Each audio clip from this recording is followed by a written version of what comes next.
कैसे हैं आप सभी। मैं आपका दोस्त पवन मोरल आप सभी का स्वागत करता हूं आपके अपने परिवार एसएससी अड्डा 24/7 यूट्यूब चैनल पर। उम्मीद करता हूं कि आप सब बहुत अच्छे होंगे, फर्स्ट क्लास ज़बरदस्त होंगे और आपकी जो तैयारी है वो बहुत अच्छी चल रही होगी। प्यारे बच्चों, जल्दी से एक बार वीडियो को लाइक कर दीजिएगा, चैनल को सब्सक्राइब कर लीजिएगा और बहुत ही शानदार तरीके से अपने इस सेशन की शुरुआत करते हैं।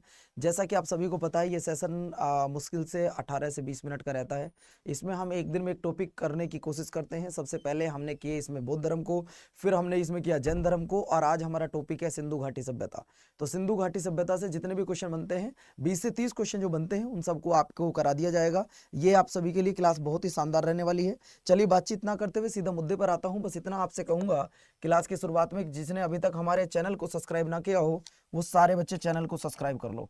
जिसने भी चैनल को सब्सक्राइब ना किया हो बच्चों, जिसने एप्लीकेशन को डाउनलोड ना किया हो वो एप्लीकेशन को डाउनलोड कर लो। चैनल जरूर सब्सक्राइब कर लो ताकि आपको मेरी हर वीडियो का नोटिफिकेशन समय से मिलता रहे। ठीक है बच्चों, चलिए बातचीत ना करते हुए सीधा मुद्दे पर आता हूं और पहला क्वेश्चन आपकी स्क्रीन पर। सिंधु घाटी सभ्यता किससे संबंधित है? प्राग ऐतिहासिक काल, आदि ऐतिहासिक काल, ऐतिहासिक काल या उत्तर ऐतिहासिक काल? तब दोस्तों आपका जवाब क्या आएगा? बातचीत बिल्कुल नहीं करनी है। एक चीज और याद रखना, कई बार आपसे यह सवाल पूछ लेता है, सिंधु घाटी सभ्यता का सबसे उत्तरी स्थल का नाम क्या था? मांडा। आपसे पूछ लेगा सबसे दक्षिणी स्थल का नाम क्या है? देमाबाद। क्या नाम है बच्चों? देमाबाद। आपसे यह पूछ लेगा सबसे पूर्वी स्थल का नाम क्या है? आलमगीरपुर। क्या नाम है लाडलो? आलमगीरपुर है, जो कि मेरठ बागपत में पड़ता है। अगर यहां बात करूं तो यह सुत कांगे डोर है, सुत कांगे डोर हो जाएगा। तो लाडलो कुछ भी सवाल आपसे पूछे आपको घबराने की कोई आवश्यकता नहीं है। और अगर आपसे कई सवाल का जवाब तो दोस्तों वो हो जाएगा आदि ऐतिहासिक युग। अब ये आदि ऐतिहासिक यानी कि जो pre historic proto historic period होता है, ये कैसा हिस्ट्री होती है? यानी कि ऐसा इतिहास जिसके बारे में लिखित जानकारी तो हो, समझ रहे हो ना, जिनके बारे में लिखित जानकारी तो हो लेकिन उसे पढ़ा ना जा सके, वही आपकी आदि ऐतिहासिक काल के अंतर्गत आती है। सवाल नंबर नेक्स्ट आपकी स्क्रीन पर भैया ये रहा। हड़प्पा सभ्यता की खोज किस वर्ष की गई थी? सिंधु घाटी सभ्यता में खोजा गया, सिंधु घाटी सभ्यता में खोजा गया जो पहला स्थल था वो कौन सा था? वो हड़प्पा था। सिंधु घाटी सभ्यता में खोजा गया जो पहला स्थल था वो हड़प्पा स्थल था, जिसकी खोज क्या हुई, कब किसने की थी बच्चों? दयाराम साहनी ने की थी 1921 में। आपको फिर से बता दूं, सिंधु घाटी सभ्यता को बच्चों ध्यान रखना, सिंधु घाटी सभ्यता को हम लोग हड़प्पा सभ्यता के नाम से भी जानते हैं। किस नाम से? हड़प्पा सभ्यता के नाम से। उसका रीजन क्या है? उसका रीजन सिर्फ इतना है मेरे प्यारे बच्चों, क्योंकि सिंधु घाटी सभ्यता में पहला स्थल जाता वो हड़प्पा सभ्यता था। ये तुमको याद रखना होगा। अगर तुम्हें नहीं मन लग रहा कि भैया हमें नहीं पढ़ना ये 30 मिनट 20 मिनट की क्लास, तो फिर एक काम करो, बंद करते हैं इस क्लास को। ना तुम्हारा लॉस होगा ना मेरा होगा। बच्चों जब मैं पढ़ाने के लिए आता हूं तो सिर्फ पढ़ा करो। मैं यहाँ पे कोई आपको रामायण नहीं सुना रहा हूँ, ना गीता के बारे में कोई बातें बता रहा हूँ। ठीक है, आराम से पढ़ लो। ये 20-20 मिनट की क्लास आपका सिलेक्शन करा सकती है, ये तुम ध्यान रखना। सवाल नंबर नेक्स्ट आपकी स्क्रीन पर ये रहा। हड़प्पा सभ्यता किस युग की सभ्यता मानी जाती है? हड़प्पा सभ्यता को किस युग की सभ्यता माना गया है? तो दोस्तों हड़प्पा सभ्यता की अगर मैं बात करूं तो हड़प्पा सभ्यता को दोस्तों कांस्य युगीन सभ्यता भी कहा जाता है। आपने देखा होगा कहीं पर आपको सिंधु घाटी सभ्यता लिखा मिल रहा है, सिंधु घाटी सभ्यता लिखा हुआ मिल रहा है। कहीं आप देख रहे हैं तो आपको हड़प्पा सभ्यता लिखा मिल रहा है ना। और कहीं कहीं पर तो मेरे प्यारे साथियों आपको कांस्य युगीन सभ्यता लिखने मिल रही है। तो घबराने की कोई आवश्यकता नहीं है, ये कोई सा भी ऑप्शन दे आपका आंसर बन जाएगा। नेक्स्ट सवाल आपकी स्क्रीन पर। सिंधु घाटी सभ्यता निम्नलिखित में से किस सभ्यता के समकालीन नहीं थी? जरा बताएंगे आप।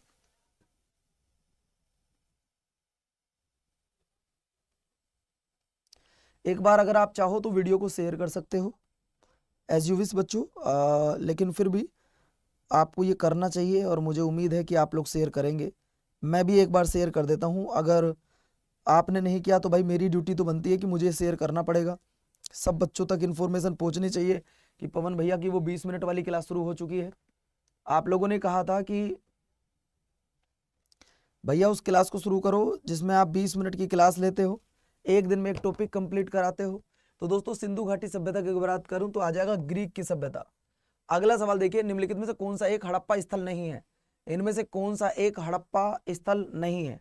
अब वो इस सवाल को देखो, कहीं पर मैंने आपसे कहा कहीं पर तो वो सिंधु घाटी सभ्यता लिखा मिलेगा, है ना, और कहीं पर मेरे प्यारे साथियों आपको क्या मिलेगा? हड़प्पा सभ्यता मिलेगा। तो घबरा मत जाना, ये एक ही वर्ड आपको बार बार परेशान करेगा, इंडस वैली सिविलाइजेशन या हड़प्पा सिविलाइजेशन। तो घबराना मत बच्चों, तब आपका जवाब आ जाएगा कि सर इनमें जो है ये सोहोगोरा। कौन सा? सोहोगोरा।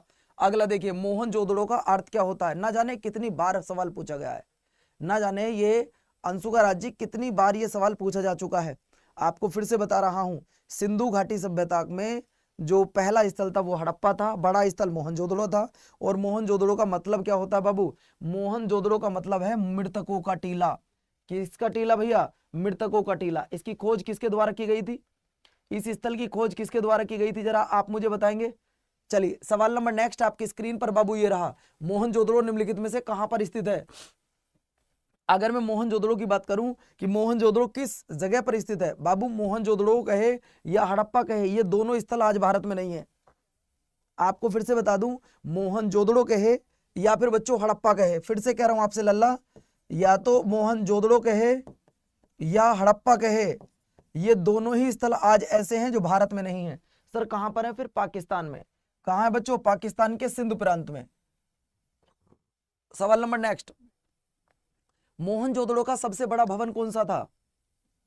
मोहनजोदड़ो का जो सबसे बड़ा भवन है वो कौन सा है? चंदन कह रहे हैं कि उड़ीसा से कौन है। आप पहले चंदन की बात सुन लो, ये उड़ीसा वालों को 5-5 लाख रुपए देगा आज ये बच्चा। बेवकूफी का परिचय क्लास में देते हो तुम। आप लोगों को बता दूं मेरे प्यारे साथियों, मोहनजोदड़ो का सबसे बड़ा भवन कौन सा था? 2 मंजिला भवन था। ये था बच्चों स्तंभ हॉल था, या आपके अन्नागार था, या विशाल स्नानागार था। तो दोस्तों आपका जवाब आ जाएगा सर जी सबसे बड़ा जो था वो कौन सा इनमें से? जवाब दीजिएगा बच्चे। इसमें स्नानागार देंगे जो गलत हो जाएगा, वो था अन्नागार। याद रख लो बच्चों। सवाल नंबर नेक्स्ट देखिए, सिंधु घाटी सभ्यता के निम्नलिखित स्थानों में से कौन सा सिंधु नदी के किनारे पर स्थित था? सिंधु नदी जिसकी लंबाई आप सभी जानते हैं, मैं 2 बार बता चुका हूं आज। इसकी जो लंबाई है वो बच्चों 2880 किलोमीटर है। वो कितनी है? 2880 किलोमीटर है। इसका कोई नोट्स बना लेना, इस 20 मिनट क्लास का कोई नोट्स बना लेना बच्चों। आप में से कोई भी एक बच्चा, लकी 1792, आप नोट्स बना लेना इसका। लकी ठीक है? कौन बनाएगा नोट्स? जरा मुझे बताओगे कि गुरुजी मैं नोट्स बनाऊंगी सारी क्लास हो गए, या बनाएगा को बता देना दोस्तों। आपका आंसर आ जाएगा सर मोहनजोदड़ो। अगला देखिए, अगला सवाल आता है, सिंधु घाटी सभ्यता में कालीबंगा निम्नलिखित में से किसके लिए प्रसिद्ध है?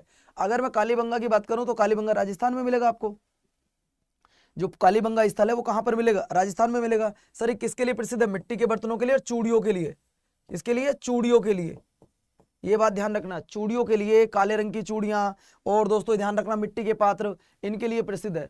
बहुत बढ़िया।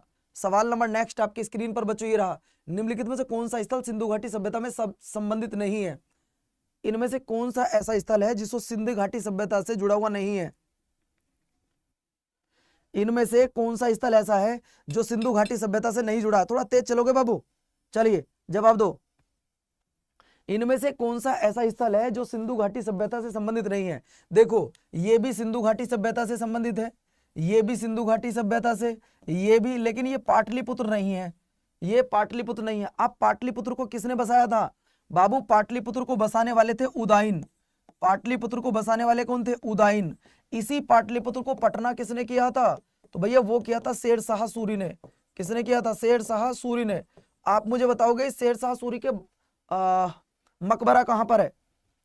आप मुझे इस सवाल का जवाब दोगे कि ये जो शेर शाह सूरी है इसका मकबरा कहां है? कोई बच्चा बताएगा इसका मकबरा कहां पर है शेर शाह सूरी का? तो दोस्तों इस शेर शाह सूरी के मकबरे की अगर मैं बात करूं तो दोस्तों ध्यान रखना, इसका जो मकबरा है वो है मेरे प्यारे बच्चों सासाराम में। और सर जी सासाराम कहां पड़ता है? सासाराम है बच्चों बिहार में। कहां पर है? बिहार में। आपको पता होगा इसके बचपन का नाम था फरीद खान। इसके बचपन का नाम क्या था? फरीद खान। ये सारे सवाल पेपर में पूछे गए। इसका टाइम पीरियड कब से रहा है? 1540 से लेके 1545 तक।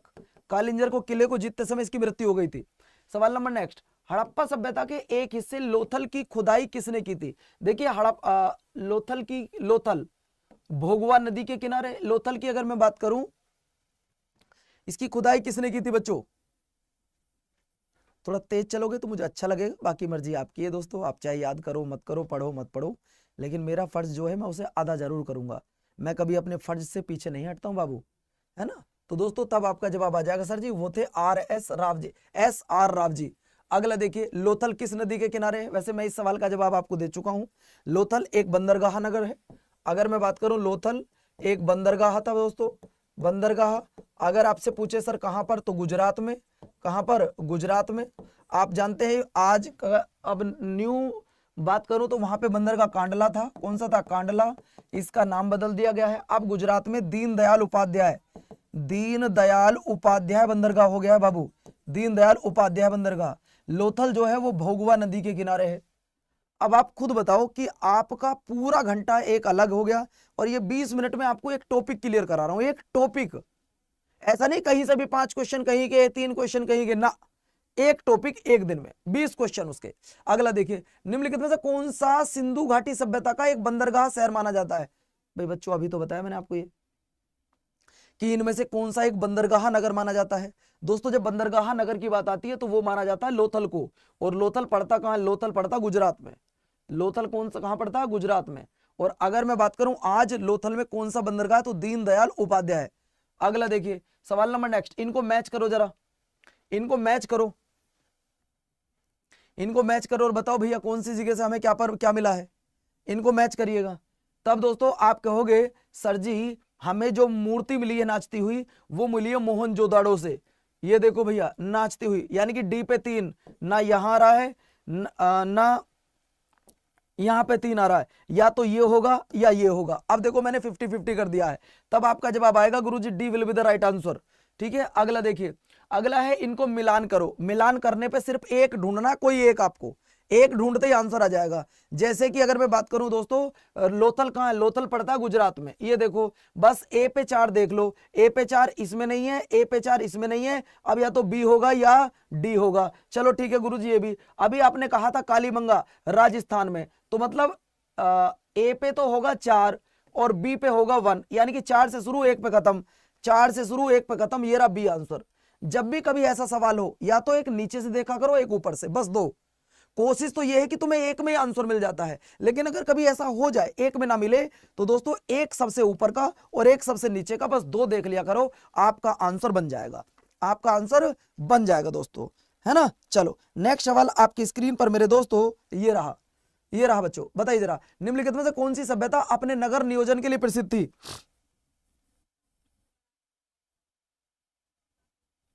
कौन सी सभ्यता अपने नगर नियोजन के लिए बड़ी प्रसिद्ध थी? तो दोस्तों नगर नियोजन के लिए अगर बात करूं तो वो भी अपनी सिंधु घाटी सभ्यता थी। नगर नियोजन के लिए भी सिंधु घाटी सभ्यता थी बच्चों। अगला सवाल, कौन सा हड़प्पा नगर 3 भागों में विभक्त था? लोथल, कालीबंगा, धोलावीरा या सुरकोतड़ा? देखो बच्चों आप ही कहते हो कि गुरुजी कोई हमें टॉपिक वाइज क्वेश्चन करा दे तो मजा आ जाएगा। बस अब आप एक काम करना है, कॉपी बना लेना, एक कॉपी बना लेना और उस पर लिखना जीएस बाई पवन मोरल। उस पर क्या लिखना बच्चों? GS by Pawan moral. ये लिखने के बाद, जीएस बाई पवन मोरल लिखने के बाद बच्चों पढ़ना शुरू कर देना और रोज 20 क्वेश्चन बनाओ जरा, रोज 20 क्वेश्चन हर एक टॉपिक के। जीएस तो तुम्हारे आगे नाचेगी भाई, आंसर हो जाएगा मेरे प्यारे साथियों धोलावीरा। अगला देखिए, हड़प्पा सभ्यता में विशाल स्नानागार कहां पर मिला है? यार ये मैं कितनी बार आपको बताऊं, विशाल अन्ननगार, विशाल नाचती हुई मूर्ति और बच्चों आपका विशाल स्नानागार, ये तीनों एक जगह से मिले हैं, लेकिन मिले कहां से हैं ये बहुत कम बच्चे बता पाते हैं। मिला कहां से है? तब दोस्तों आपका जवाब आ जाएगा सर देखो, ना तो राखीगढ़ी हरियाणा, ना हड़प्पा पाकिस्तान, ना कालीबंगा राजस्थान, मोहनजोदड़ो, मोहनजोदड़ो में मिला है गुरुदेव। अरे वाह, वेल डन बच्चों। सवाल नंबर नेक्स्ट है, सैंधव सभ्यता का जो समाज था वो कैसा था? समाज, देखिए समाज 2 तरीके का है, एक पितृसत्तात्मक और एक मातृसत्तात्मक। अगर आप पितृसत्तात्मक मतलब जहां पे पिता की वैल्यू ज्यादा हो, मातृसत्तात्मक जहां पे माता जी को वरीयता ज्यादा दी जा रही है। तो दोस्तों ये जो सैंधव सभ्यता का समाज था वो मातृसत्तात्मक समाज था। वो कैसा था बच्चों? वो एक मातृसत्तात्मक समाज था। और ये सवाल एनटीपीसी के एग्जाम में आ चुका है बाबू, ये वाला, ये सवाल एनटीपीसी के पेपर में आ चुका है। सवाल नंबर नेक्स्ट देखो, नेक्स्ट कह रहा सिंधु घाटी सभ्यता के लोगों का मुख्य व्यवसाय क्या था? स्क्रीन पर बच्चों ये रहा, हड़प्पा वासी किस वस्तु के उत्पादन में आगे थे?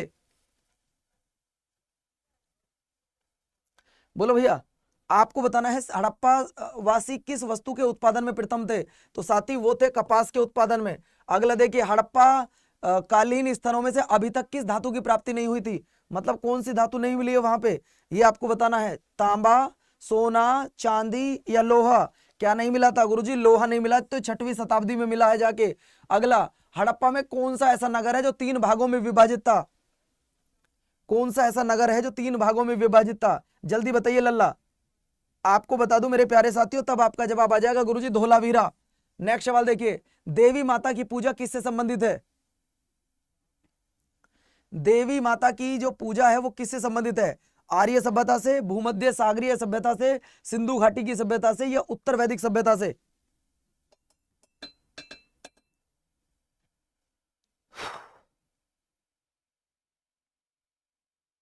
तब मेरे दिल के टुकड़ों आपका जवाब आ जाएगा सिंधु घाटी की सभ्यता से। अगला, किस हड़प्पा कालीन स्थल से नृत्य मुद्रा वाली स्त्री की मूर्ति मिली है? मतलब नाचती हुई एक महिला की मूर्ति मिली है। और किसकी मिली है? कांस्य की बनी हुई वो मूर्ति है। एक महिला की नाचती हुई की मूर्ति मिली है जो कि कांस्य की बनी हुई है। वो कहां से मिली है? ये सवाल ना जाने कितनी बार एसएससी ने पूछा है और ना जाने कितनी बार ये सवाल आज तक रेलवे ने पूछा है। पता नहीं ऐसा क्या है इस सवाल में जो सवाल बार बार पूछा जा रहा है कि नाचती हुई महिला। अरे नाच रही है तो क्या हो गया भैया? नाचना कौन सी बुरी बात है यार, नाचना चाहिए। आपको बताएं, जब भी खुशी का माहौल हो तो नाच लिया करो बुआ, है ना। जब तुम्हारे घर पे कोई प्रोग्राम होगा तो हम 2-4 दोस्त भेज देंगे, वो भी नाच लेंगे। तो भैया वो सब मोहनजोदड़ो से मिला है। अगला देखिए सवाल नंबर नेक्स्ट, निम्नलिखित में से किस पशु का अंकन हड़प्पा संस्कृति की मोहरों पर नहीं मिला? हड़प्पा संस्कृति की मोहरों पर नहीं मिला तो दोस्तों वो नहीं मिला घोड़ा। अगला देखिए, सिंधु घाटी सभ्यता की लिपि कौन सी है? अगर मैं लिपि की बात करूं तो मेरे प्यारे साथियों लिपि है अज्ञात। इसीलिए मैंने कहा था, जैसे मैं आपसे पूछूं बताओ ये क्या लिख रहा है, मैं आपसे पूछ रहा हूं कि ये बताओ बच्चों क्या लिख रहा है, जरा पढ़ के बताना।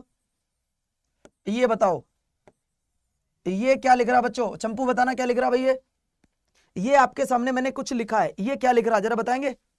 सवाल 28वां बता रहा हूं, आपके सामने मैंने कुछ लिखा है, ये क्या लिख रहा? कोई पढ़ के बताएगा मेरी तरफ से 2 लाख रुपए मानसिक रूप से पाएगा, जो भी इसको मुझे पढ़ के बताएगा। ये क्या लिख रहा है?